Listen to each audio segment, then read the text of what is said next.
Hello, my name is Walter Boncal, and I would like to go through my class project for the DSA5303 Financial Engineering Analytics class. I've called my project an optimal portfolio. And hopefully, as we go through this, you'll understand why I call it that.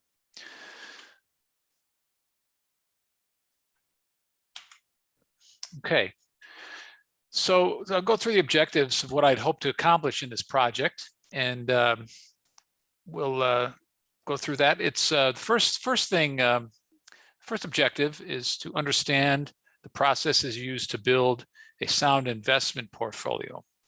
Oftentimes, I wondered how these mutual fund managers can select percentages and what the complexity must be that they go through in order to put together a portfolio. So I thought there's a relationship there between those couple of things, and it's something I wanted to explore. And as part of the class, as part of our 5303 class, one of the subjects that we covered was the mean variance optimization, the minimum variance set, and the Markowitz model. And this is something that was kind of the primary objective, was to explore that particular part and how that played into portfolio selection.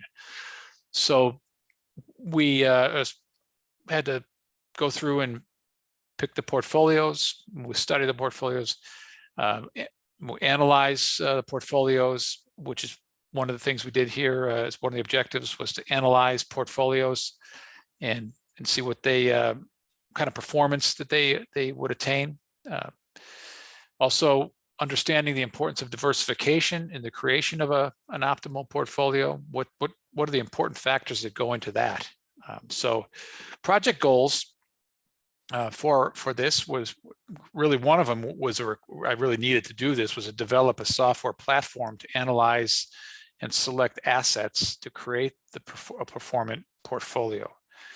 Then successfully demonstrate the model, this Markowitz mean variance model. And then lastly, draw some conclusions as to whether the technique can be used successfully. Can it be used in the real world? So the focus of the project was the S&P 500. This is where I thought I would go with it. Had a lot of information available, so this is a good choice. And why it's the S&P 500 represents the economy of the U.S. So that was very important. The S&P is comprised of 11 sectors. Each company that's a member of the S&P 500 is classified into one of these sectors, and the sectors also, they have subsectors. So a company would be in a sector and then in a specific subsector underneath that. The S&P 500 is not necessarily, or not precisely, 500 companies. At the present time, I found there would be 505 members in the S&P 500. And a look at the sectors, you realize quickly that not all the sectors are created equal. And if you look at over in the graphic over there, you can look at the market caps of each sector, and you could see, for example, that the market sector for information technologies was $15 trillion versus utilities at $1 trillion. And then in total, amazingly, we can see here that the market cap of the United States, or the S&P 500, is $66 trillion. Amazing number. Below that is the company count, and we can see that that ranges from 22 in the energy sector up to 74 in industrials and information technology. And then I guess the one conclusion here to take away from this slide is that the U.S. economy is large, very, very large. Okay, so to get started, where would the data come from that I'm going to use to analyze? Where would I get the data from? So I started with doing some research, talking to some folks, to the professor, and doing some research online, and I was able to find some ways to collect publicly traded or publicly available information. I was familiar previously with Yahoo Finance, and Yahoo Finance turned out to be the the place where I was able to get the company data with regard to pricing data over the past, historical pricing data over the past years. So that was very good, but I will say that it's not a straightforward process, since given that these availability of this information is basically free. Things change from time to time, and you might find an API that used to work just a few months ago that no longer works, and you have to do a little bit, jump through some hoops in order to get that to work. So basically, the data was collected from publicly available sources. I used Wikipedia to collect, get the number, the companies currently in the S&P 500, and that's how I knew what to look for when I was going in for the historical and fundamentals data in Yahoo. And one other piece is that I used a Python library, Y-Finance, as the API to go and collect this information. Okay, so I'm going to go get the information, and I have it, but what do I do with it? How do I store the information in a way that is going to allow me to use it and analyze it? Previously, I did some work in which we stored the data in a CSV file and then pull it into an R data frame. But in this case, I didn't feel that was adequate, an adequate way to do it, to be able to manage all the data. So I elected to go with using SQL Server as my repository, and using Python to read the data, condition the data, and then store it, through some insert statements to store the data in SQL Server into tables that I created. And then also it's easy once you have it set up. It doesn't, not necessarily so easy to set it up, but once you have it set up, it works pretty well. You can query data. You write the queries in SQL Server Management Studio, and then you transfer the queries into a Python function, and then run it, and then the data gets pulled into Python. It works pretty well. Okay, so I will say that it was a significant amount of work to do that over the course of the project, but it was worthwhile experience, valuable, both in enhancing my ability to write SQL queries to build on that, and then also using Python, which I'm fairly new at. So good work there. Okay, so as we went on with the project, it was kind of got to the point where I need a benchmark. I need to know what I'm comparing myself against, or comparing the data of the portfolios I create. I need to be able to compare them to something. So what I was able to do, and I spoke with the TA Ellie as part of the course, so she's a TA in the course, and she kind of gave me some good clues as to go look at some ETFs, which is what I did. I found the Vanguard ETFs that are available for folks to invest in, and they represent the sectors of the S&P 500 as well as the total S&P 500, used the VOO symbol. So we can see what in this graphic here, in the time span of July 1st, 2016 to July 1st, 2021, the returns, expected return and variance of those ETFs. So grabbing that information and having it available, it seemed natural. I wanted to look and understand how do the individual sectors correlate to one another. Felt like that was an important thing to gauge. I wanted to understand that. So I created this heat map, correlation map using Python, and I found this map to be very interesting in that there are correlations, some that are stronger than others between the sectors, but all of the correlations are positive. And when I saw that, I thought, I guess that kind of makes sense, given that the economy works together, I believe, to enhance everything, and enhance the country and the people. Everything in theory should work together and pull in one direction. We don't have the point being, we don't have any of these sectors that are pulling against the other sectors of the economy, which I think that's interesting for me to see and to find, interesting finding. And I hope others find it interesting too. Okay, let's move on to kind of the meat of the presentation here, where we talk about the mean variance portfolio theory. So to start with, it's a kind of a broad subject, and in moving in to do this, it took a while to kind of formulate how the best way was, what the best way was to proceed through this study. What I ended up settling on was to first look at this information here. Well, let's cover that. The formulas involved and how to use them in order to weight your portfolio and understand the performance of the portfolio. What we're looking at here is the equations applied to two assets. So when it's two assets, it's very easy. You know, we can see the formulas here. We have the portfolio variance equation, which is a little bit, you know, has some gymnastics in there. It looks kind of fun.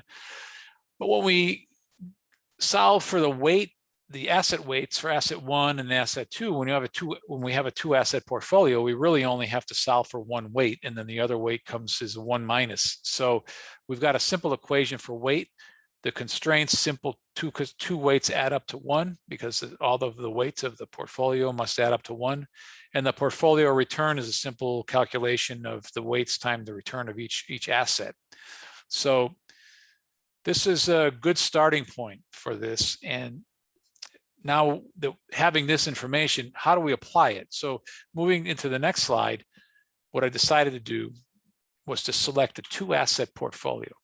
So what I went in having the information, I selected two assets that had the lowest covariance of all of the assets in the S&P 500, very low. So we have two companies, one of them called Equinox. It's a real estate in the real estate sector, and we have International Paper, which is in the materials sector, which is interesting. I thought International Paper might be in consumer goods or that area, but it's in the materials sector. So we can see here the covariance between these two assets is 5.29 times 10 to the negative fifth, very small, right? So after going through determining that, selecting the assets, and going through the calculations on the previous slide, we come through with a computed portfolio weights of 0.601 for the Equinox and 0.399 for International Paper, and the portfolio variance of these two being 0.002.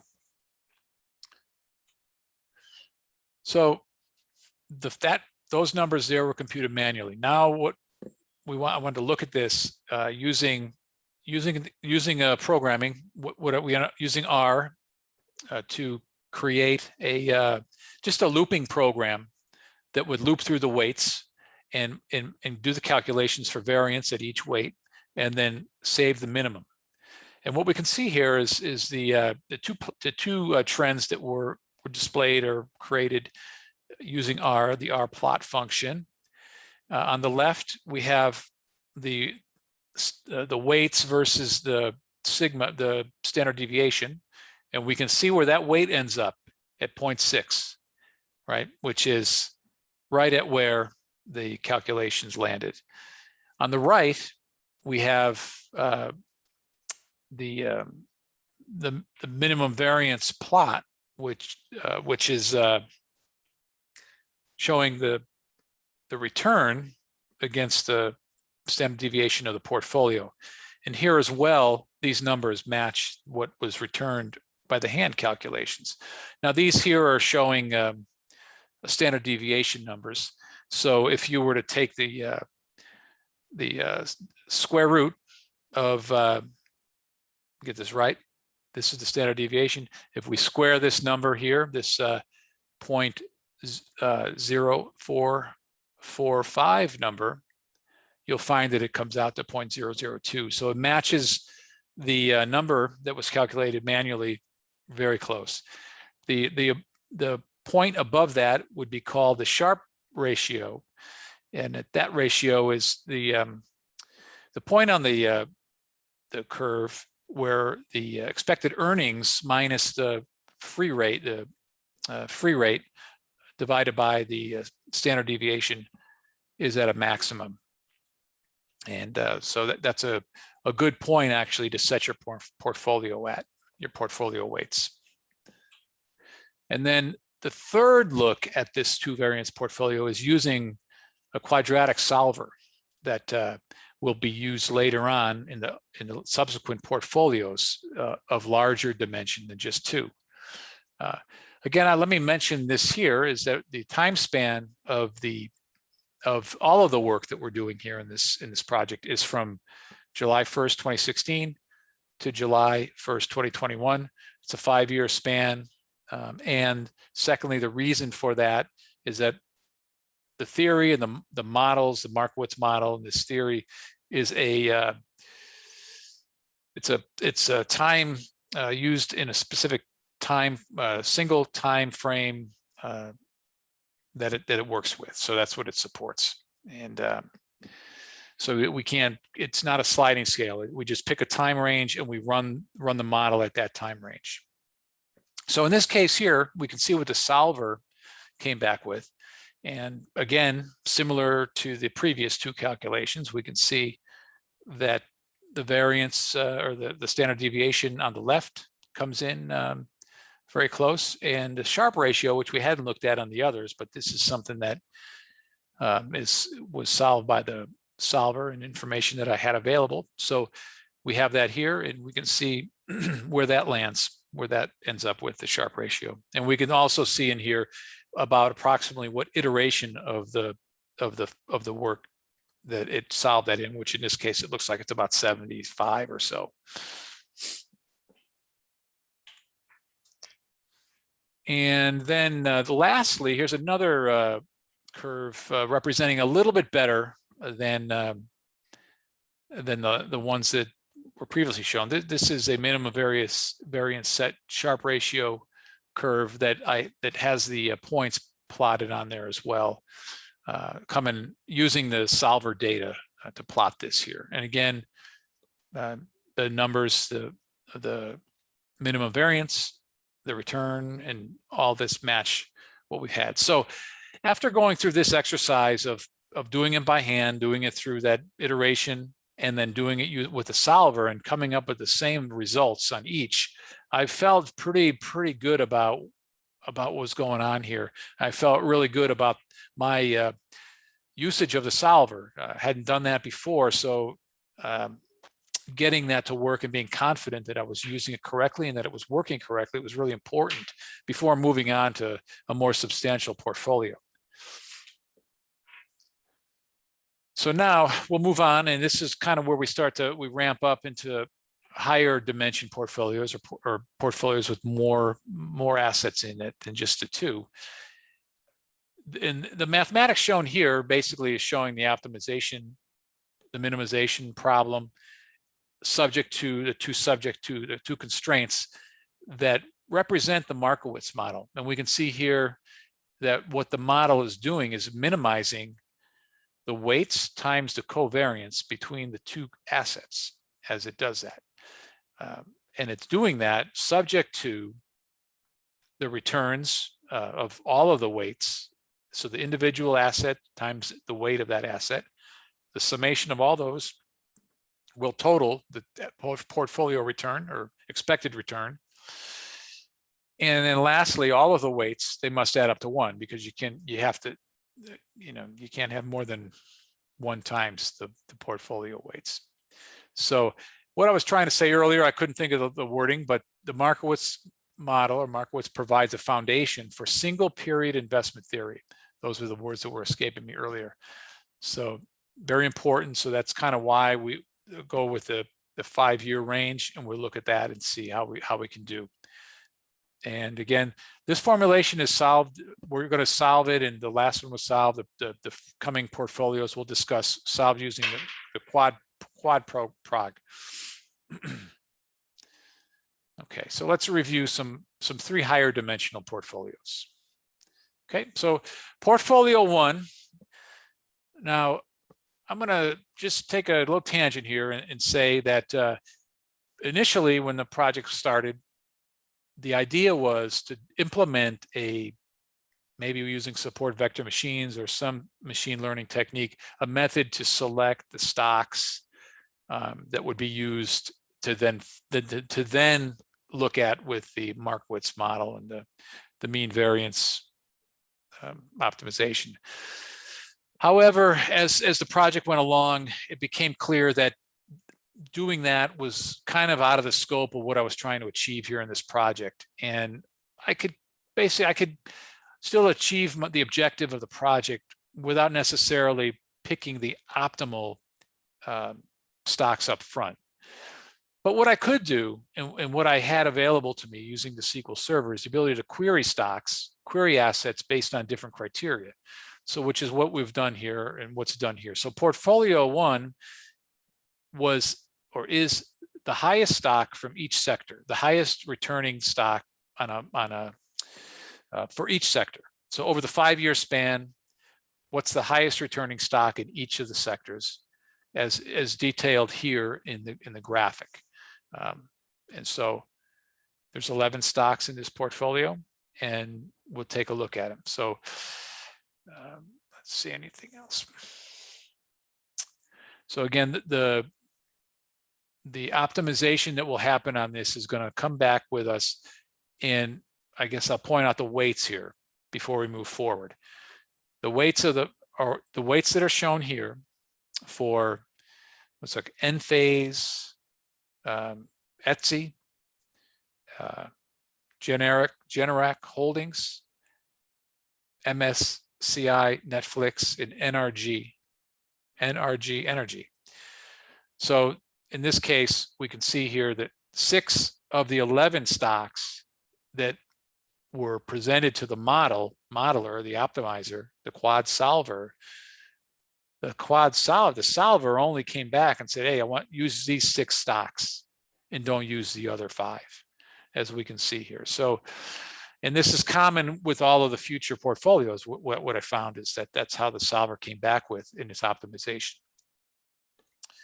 So similar to the other, the 2 asset portfolio, we went through here and we can see the same similar looking graphs. On the left, we have the minimum variance set, and we can see on there, you know, approximately where the minimum variance or standard deviation is what's shown here, where the minimum is, about where the return is, being maybe just below 4%.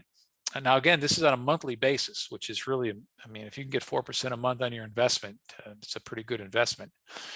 So the optimizations on the left show that. On the right show the optimization of the Sharpe ratio, and we can see here in this case it happens at about the 40th iteration. So okay, so we'll move on.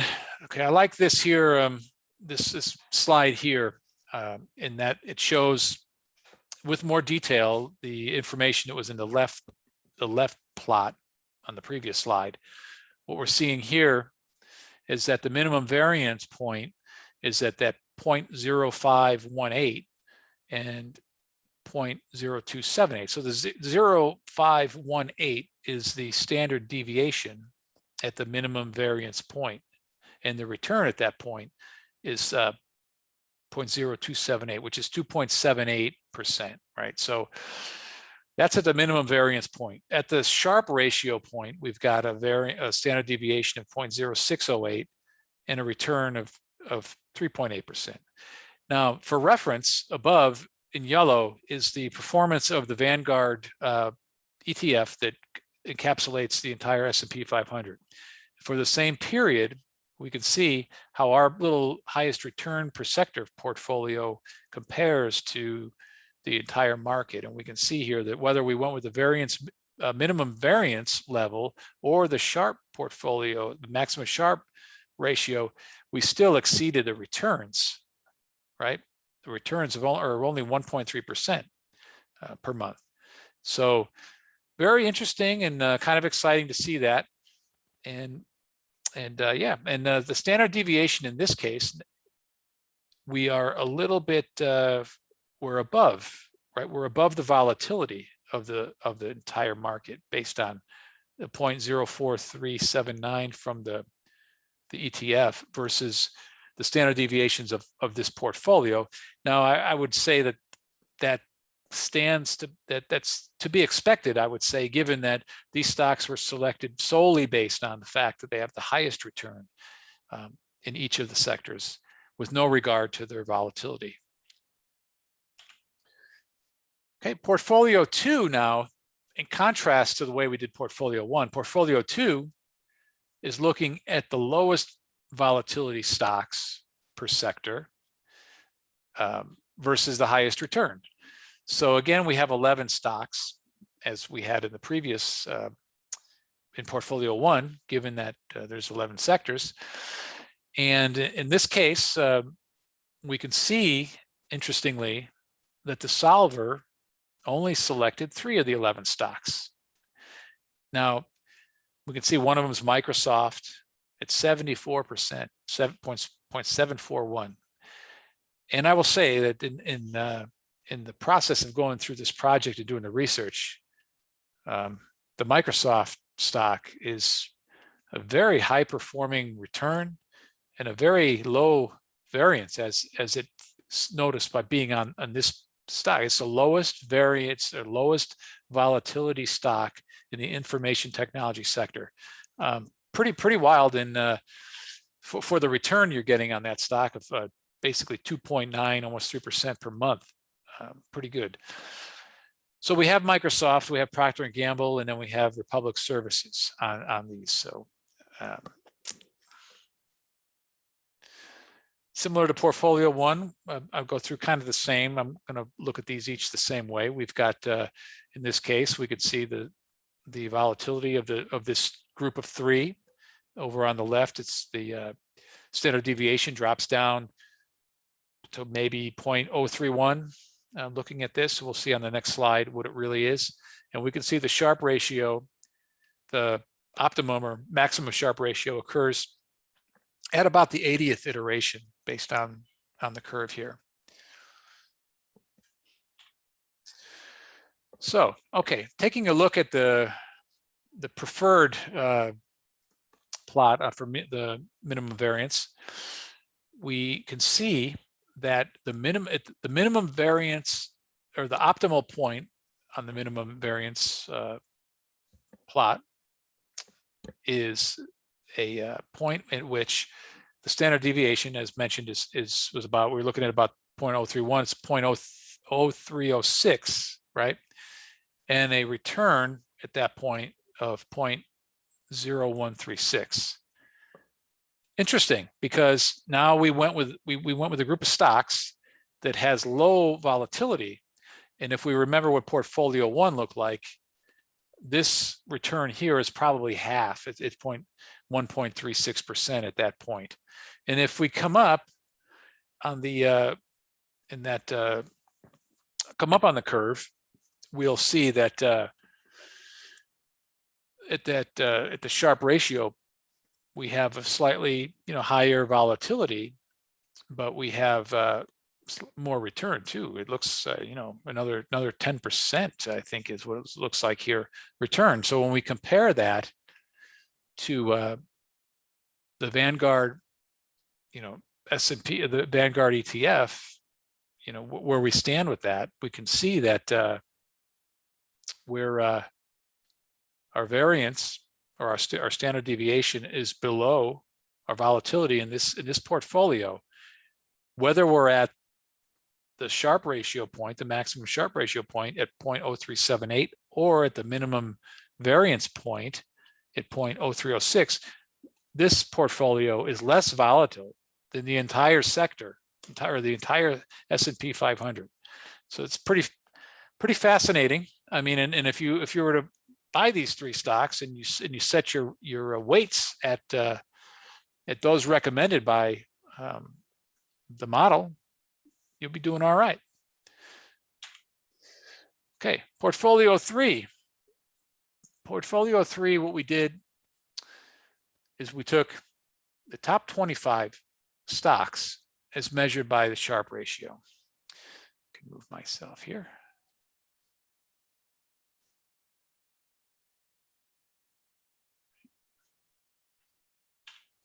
So we take the top 25 stocks as measured by Sharpe ratio. And in this case, again, we're at the same 5-year span. We use the solver to solve we present the solver with this group of assets and let the solver do its work. And what it came back with was a choice, or it chose 8 of the 25 options for inclusion in the portfolio. I guess you would say maybe they're all included in the portfolio, but some are concluded at 0 weight, which means essentially you're not buying those. You're only buying the ones with some weight to it. So here the weights are shown here in for each one, and I won't go through them all, but they're all here and for review later. Okay. So again, as the other ones, we have the minimum variance set on the left, and we've got the Sharpe ratio on the right. Looks like the maximum Sharpe ratio occurs just under 40, maybe 35th iteration, as I have indicated there. And again, this is solved using R, using the quadprog library from R, and generating these results. And here again, for the third time, right, a third portfolio, we can see here that this portfolio has a minimum variance of 0.0311 and a return at the minimum variance point of 0.0211, which is 2.11%, again, per month. These are all monthly returns. And at the Sharpe ratio, you can see the volatility or the standard deviation goes up. The return goes up as well a little bit. And we can see that compared to the overall S&P 500, that again, in either case, we're exceeding the returns of the S&P with considerably less volatility. So these 8 stocks selected by the solver here are also a nice group to pick. So yeah, so that's the 3 portfolios, and that covers the scope of the work of the project, the study of those portfolios and preparing and getting everything ready to go to look at those. So we're at the wrap-up point here. So let me wrap this up here and go through a few last points to just kind of bring it together. So again, the objective, we started this out. I talked to Professor Tafalis about what I can do, what kind of project. I was really confused as to what kind of project to start with, to go with. I didn't know what to do, and he suggested a project along these lines, and this is what I went with. So the objective of it was to study, implement, and test the mean variance portfolio theory and Markowitz model. So that's what we did. I think I would say I feel good in saying that it's been proved that the solver is viable. It's proved using a 2-asset portfolio, right? That was proved first before moving along to the larger portfolios. So then when it's tested with the 3-asset, tested 3 portfolios, and then compared the 3 to the Vanguard S&P 500 ETF, we compared the highest return portfolio, the lowest variance portfolio, and then the top 25 stocks by Sharpe ratio. Compared those 3, and let's see what kind of results we got. What would we say? We kind of discussed them, but I would say the model was implemented successfully. So to add a little bit to that, to get the model working, I had a nice reference book that was referenced to me by Professor Tafalis that I was able to use to basically implement the solver. And the book provided some good guidance into getting that done, and how to use the solver, and then provided some good guidance on how to prep the data to go into the solver, prepping the matrices and stuff. But I'm very happy with the implementation. I think it was successful. I think the models that came out of this were good. I intend of exploring this further in the future based on the results.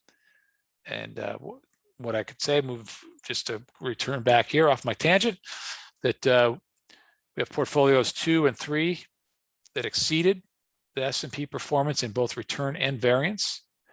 And the portfolio one, which was selected on returns only with no regard for variance or volatility, exceeded the S&P in the return, but not the variance. But that was expected. So I'm very happy. I mean, it's great when you get results that support your hypothesis and what you expected. It's great to get that. So in conclusion, I think the project, mean variance portfolio theory and the Markowitz model, proved successful. It proved successful in what it's there for. And then I also, the last point here that I think, you know, the title of this project is an optimal portfolio, but you can get an optimal portfolio for any group that you pick, right, within that group. But if you want an optimal portfolio, then it's vitally important that you select a group of assets, stocks, that are going to be able to provide for that ultimate or optimal portfolio. And in doing so, like to be able to get that initial group, you really got to look at the stocks that you pick from their own return, their own variance, but then the correlation or covariances between each individual stock and all the other stocks in the portfolio. So going forward, it seems like some sort of machine learning that is able to look at each stock on their own, but then as added to a potential portfolio is analyzed with all the other assets currently in the portfolio, and then adding together to assure a minimum covariance between all of the stocks of the portfolio. Seems like that might be something that would help to really help deliver a portfolio that provides great return and low volatility. So thank you very much for listening. And it's been a challenging project and an enlightening project. And I'm happy that I've reached this point, and I'm happy that it's done. So thank you very much and have a good evening. Bye now.